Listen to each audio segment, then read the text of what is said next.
Hello, cherry viewers. Welcome back to Sandy Home Recipe. Mwaka oba Sandy Home Recipe. Sende dika ushe video mema rem to subscribe. Na wa share. Na wa like. Na wa mia notification bell no. Say the video bia betwa on side ebeka. And we say Ghana Waakye without leaf. All ingredients are written in the description box below. Oko description box na ingredients ni na eden ewo ho.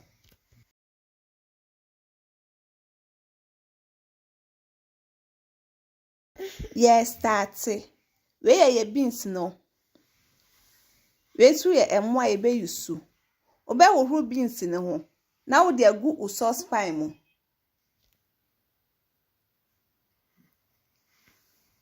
Uwi na wo de nsu agu mu. Na wo de akosi gya so anoa.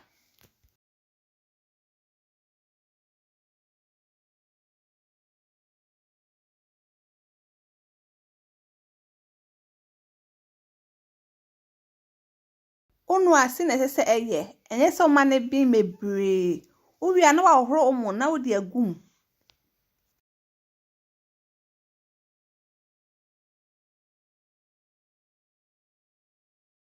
de mo na agum awie no na wo de wonchen aka ho na wo de anwa kakra ye den agusu by optional ompa wonfa nka ho na wa ka ni nyina afra uwi na wo je tisu ama na bin.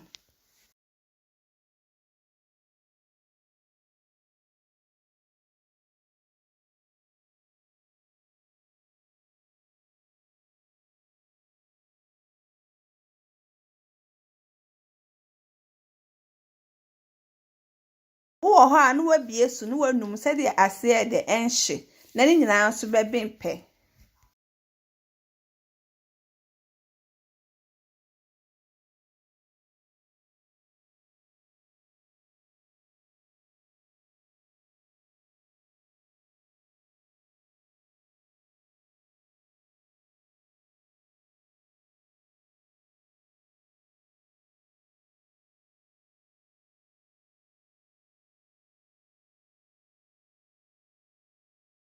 Please, if you're new to our channel, don't forget to subscribe, share, like, and also click the bell icon to get new video we will post.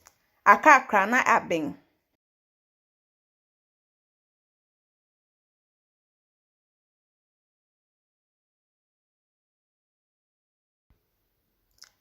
Abeng na watwe, na waserve.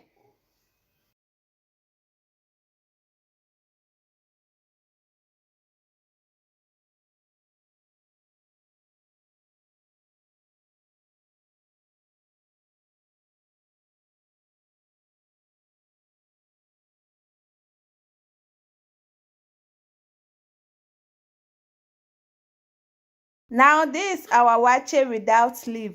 Please like this video and subscribe to our channel. Thank you so much for watching.